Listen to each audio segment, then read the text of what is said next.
We gotta talk about this today because Kenyon Martin is weighing in on Game 2, and listen to this. He had some real criticism for Wemby. We watched the young guy start taking over once things got tight late in the game. The kickouts to Steph Castle, those deep jumpers when your team desperately needed a bucket. And hold up, some people are putting part of this on the officiating too. Momentum had clearly started swinging towards San Antonio. The Spurs were getting favorable whistles, and the physical style of play was definitely helping them. A big reason they climbed back was because they were allowed to play with that edge all night long at home. And when you're on your home floor, sometimes those little advantages start stacking up. So late in the game, you almost have to force the officials to make those calls and see where it goes, right? But Wemby settled for 2 deep jumpers over Mitch, missed both, and you already know how the story ended. So let's get into Kmart's breakdown as he calls out Wemby and gives his full take.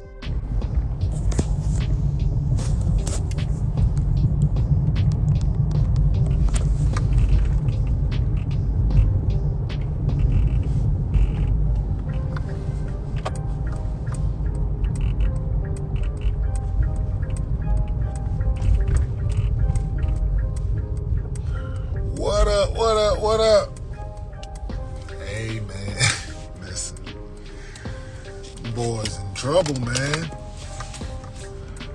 Young shit late in the game. Like, superstars, no. Turn the ball over, no. That was... Hey, man, this scary hours back in the city. I think I need my glasses. Yeah. No, man, it was...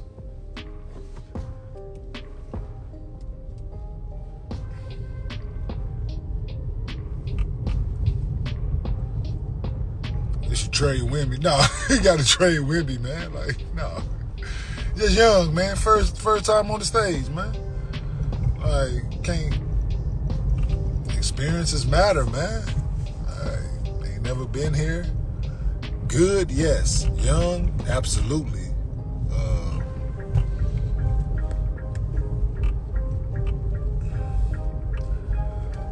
Knicks, man, they playing determined basketball. It's ugly. Not playing their best basketball, but able to go in there and get 2. Whoever had them odds in Vegas, boy, had Spurs favorite. Listen,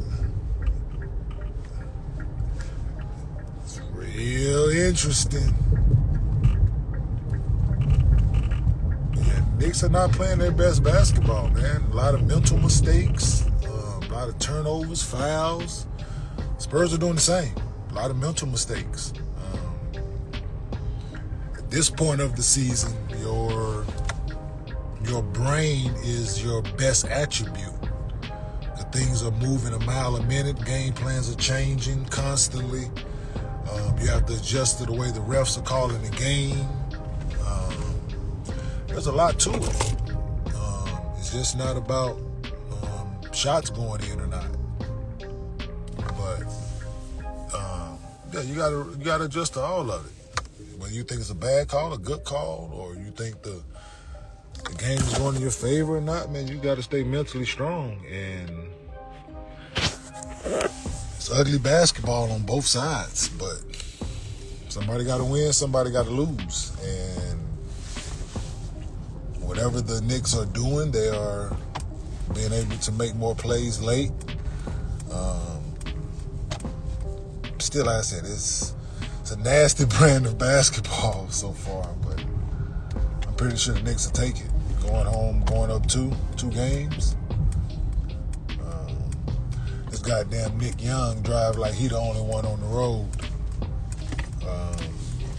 Yeah. But, yeah, I don't know what adjustments the Spurs can make. Going there, it's going to be loud. It's going to be crazy. But, hey, got to show up. And I think Spurs have to be up for the challenge of doing the same thing that the Knicks just did. Going in their house and getting games. Starts with game 3 on Monday. But know if the Spurs will be up for that kind of environment, man. It's going to be rowdy in there. You weren't able to use the excitement of your home crowd the energy of your home crowd to will a win. I don't see how the road environment is going to do you any favors.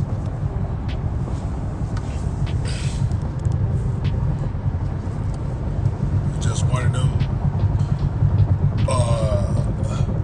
tall tasks, as they call it. And Nick always says on the show that he feels that the league is giving Wemby too much, and fans are giving Wemby too much praise and accolades and want him to be this great player already, which he still has a lot of work to do, which I have to agree with Nick in that assessment. Because, he has a lot of work to do. And it's proven itself now. He's a hell of a talent, yeah. But still have a lot of work to do on both ends of the ball, especially offensively. Just can't rely on being 7'4", 7'5", whatever he is all the time. Got to add a little skill set in there and a little trickery, and got to become more clever in your approach. I think that comes with time, that comes with coaching. All of it plays a factor, but I think he'll figure it out. But this is definitely a learning experience for all the Spurs. They're very young, man. You got college teams that's older than the Spurs active roster, so yeah, they'll learn. They'll get through this experience, and win or lose, it'll be a learning experience for them. Right now, it's not looking too bright, but still got games to play. It's the best of 7. Stranger things have happened.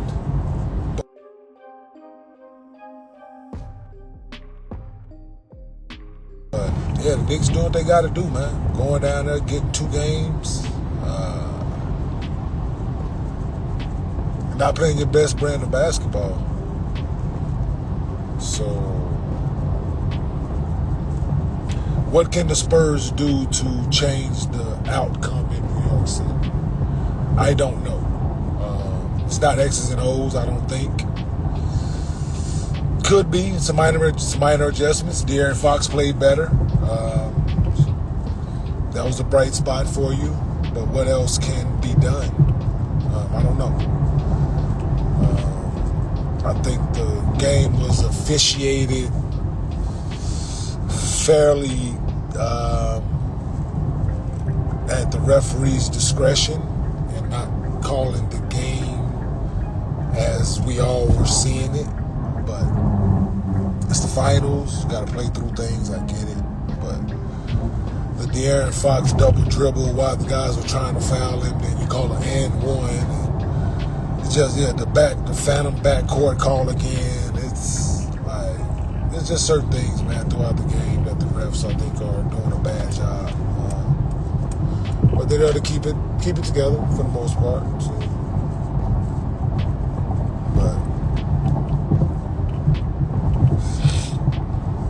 Man, it's still a lot of games, still a lot of basketball to play.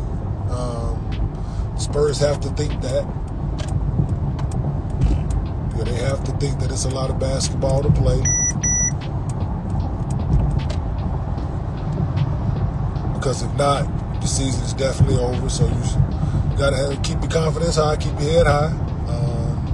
2 close games at the house. You gotta have to lean on. But it's going to be a different environment in New York. I can promise you that.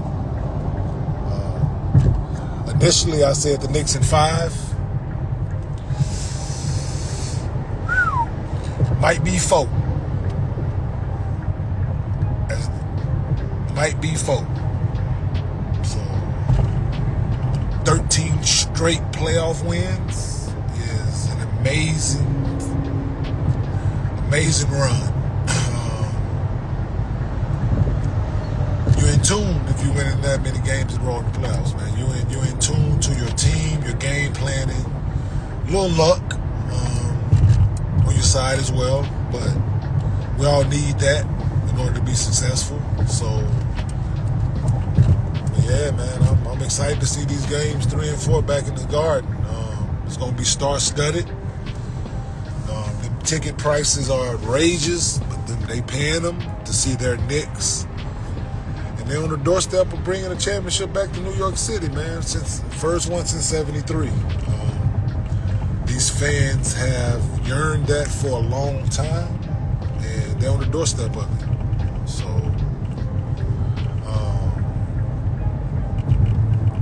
yeah, it's right there, man. It's in their grasp. So, come out, refocus. Don't look. Yeah, come out and you gotta take care of home. But Karl Anthony Towns played great tonight.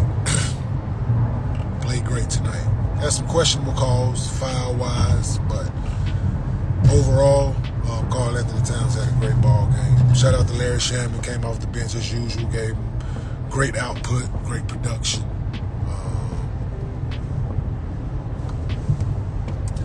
Yeah, so it's going to be interesting, man. Game 3, Game 4. Can't wait. Can't wait, but definitely can't wait, man. So, yeah, everybody have a good evening. Knicks tape, baby, doing what they supposed to do. Jalen Brunson, another subpar game, but willing his team to a victory. Late bucket, great shot late. Stay the course, man. So, see y'all Game 3.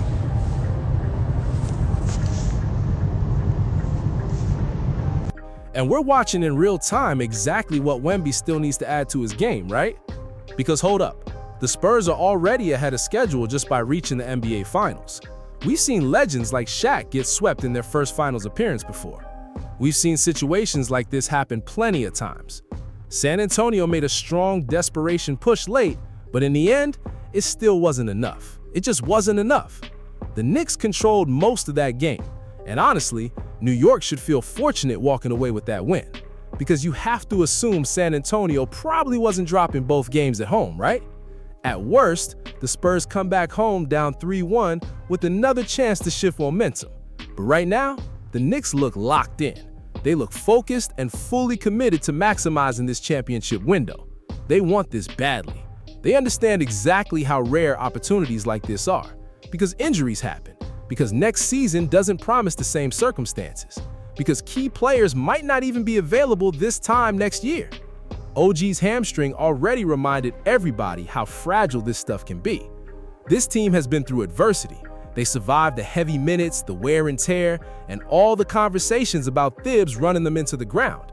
But now they finally have their opportunity, and they've already been through the fire to get here. For San Antonio, though, I feel like this experience matters long term, and Wemby especially has to take lessons from this. Instead of worrying about not being placed in a box like he told Popovich early on, he needs to focus on dominating the low block and getting stronger inside. Because right now, Karl Anthony Towns is beating him to spots. Mitchell Robinson is beating him to spots too. And look, those jumpers are fun to watch. Going between the legs, behind the back, all that creativity looks great. Crossovers and deep pull-up threes definitely make highlights. But when it's time to win the playoff series, things change. Because at the end of the day, you're 7'5", maybe 7'6". It's time to use that size consistently in the paint. That's where your biggest advantage lives. Your advantage isn't always floating around the perimeter. So these are lessons they've got to learn through experience. Castle hurt himself too, kicking his leg out, landing awkwardly on somebody's foot, flopping around trying to create contact. And listen to this, players have to be careful with that stuff, because sometimes flopping creates risks too. So yeah, let me know what y'all think in the comments. Don't forget to like, share, and subscribe.